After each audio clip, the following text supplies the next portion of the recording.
I got really good at SQL in just a few weeks, and I did almost none of the things everyone else tells you to do. No 50-hour course, no 200 leak code problems. I'm going to show you the exact unfair shortcut on my screen right now. And once you see it, you can't unsee it. Here's why you're probably stuck. You've been told the way to learn SQL is to grind through tutorial after tutorial, watch someone else type, and then you'll forget it all by next Tuesday. That is a slow way. It may feel productive, but you can do that for a year and still fail your technical interviews. So in the next few minutes, I'm going to walk you through the exact unfair strategy, the thing that I did instead of tutorials that made SQL actually stick. It's one core strategy that will take your SQL skills up 10 levels in literally a week. So let's get started. All right, so most aspiring analysts are not that great with SQL, but you have to get good at SQL to land a data analyst job because it is still one of the biggest gatekeepers in interviews. I used to be one of those that was not very good. Then I became so good that I now even teach SQL. So I'm actually going to share with you today the unlock that took me from a SQL noob that was failing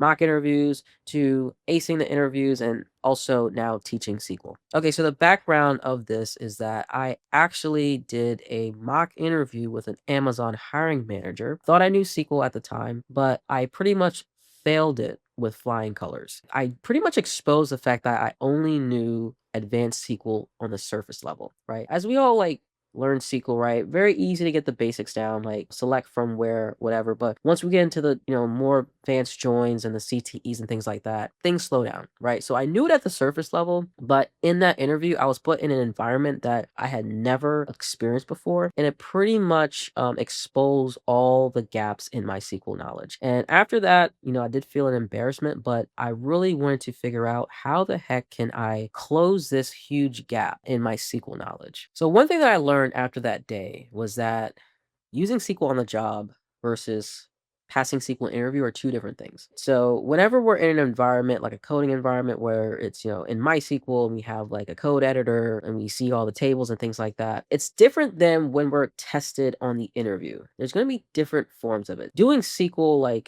on the interview is a completely different environment. And if we don't create that environment ourselves, we're always going to just bomb on the SQL interviews. Even if we feel comfortable whenever we're taking the courses, again, it's a completely different environment for the interview assessments, and we're never going to pass them unless we learn how to create that environment ourselves. All right, so the tutorial trap when it comes to SQL, and we've all been there. And this is something that I realized after that failed mock interview, right? I know we've taken or we've used those SQL practice websites, right? They'll have autocomplete or, we can see what the answer is, right? We'll have errors that will flag real time. We can see the expected output. That's just not how interviews actually work. And we get into this trap of SQL recognition, but not thinking in SQL. So after that failed mock interview, I was like, how can I close the gap and learn how to think in code? Rather than try to just memorize things. But how can I think in code so that whenever I'm faced with any problem or challenge, I can be able to pretty much have success?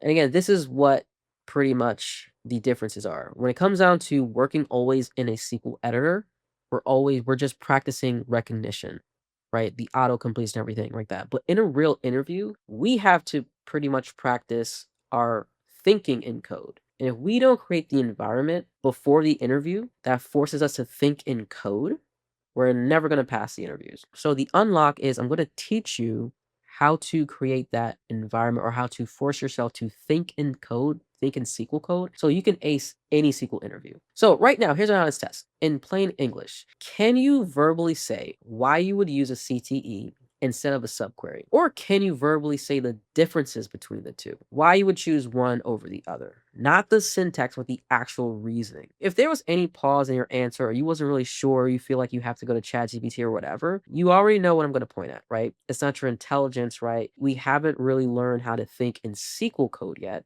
to just say that in plain English. So the fix is what I call the whiteboard method, right? There's going to be three parts to it. There's going to be what I call a no-fly zone. There's going to be voicing out loud and a skeleton before the syntax. The whiteboard method is literally what took me from surface level SQL to knowing how to think in SQL code and being able to ace any assessment. So the whiteboard method is literally what it is in plain English. This is just a screenshot of one of the shorts that I have on my channel where you literally have a Word document or a notepad. You'll have a question, a picture of the tables, and then you literally have to write the code or your SQL code on the Word document. There's no code editor, there's no, database. You literally have just screenshot of tables, a question, and you have to force yourself to write your code on the Word document. That sounds pretty darn scary when you think about it, but I'm going to show you exactly why and how to do it yourself. All right, quick pause. Now, if you want to land your first job in data analytics and avoid the lengthy mistakes that I did, click the link in the pinned comment where you can find the exact steps that my students use to land their job in data analytics without going back to school. All right, now let's get back to it. So the first component of the whiteboard method is the no-fly zone, right? So before your session start, you got to commit to nothing external. There's no SQL editor. You can't look stuff up on AI tools, nothing.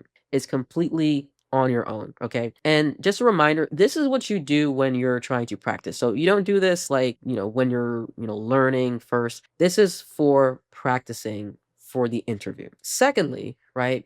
When you are faced with, having to, do the whiteboard questions, right? You voice your thinking out loud. So this part is going to be pretty foreign because whenever we're taking courses or anything like that, we're not talking out loud. But you want to voice your thinking out loud while you are answering the question.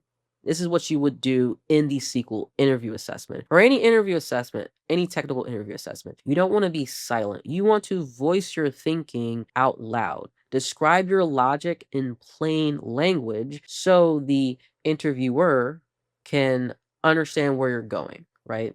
Know that you're not lost and can kind of see, what you're thinking. So this part is skeleton for the syntax. So just like previously where I said you want to voice your thinking out loud, you want to basically write out the steps of what the query would be in pseudocode. So plain language, right? So for example, the question says, hey, pull the customers who purchased after June 2024, right? So before you even start on like, oh, I'm going to select from where, just write out in plain language the steps that you're going to do, right? And say that out loud. Like, okay, I'm going to need to isolate records from last quarter. I'm going to need to connect to the customer table. If you literally just write in plain language, like pseudocode, it almost also gives you like a navigation, because then you're going to translate that into your SQL code, right? So most people just don't do this in general, but rather than just rushing to, okay, let me just get to the SQL code first. No, if you write it in plain language and then convert that plain language into SQL code, it'll make everything so much smoother. So you're not, trying to figure out the logic and the syntax at the same time. You just write the logic first, you solve the logic part first, and then you write the syntax, right? So you don't have to do it at the same time. Okay, so why this works is the goal is not about the problem that you solve, it's about the conditions of which you solve them, right? Again, people who are professional cyclists, right? They're not practicing with training wheels. You're not going to win the Tour de France if you're practicing with training wheels. So again, it's about the conditions that you're under. So in order to pass interviews,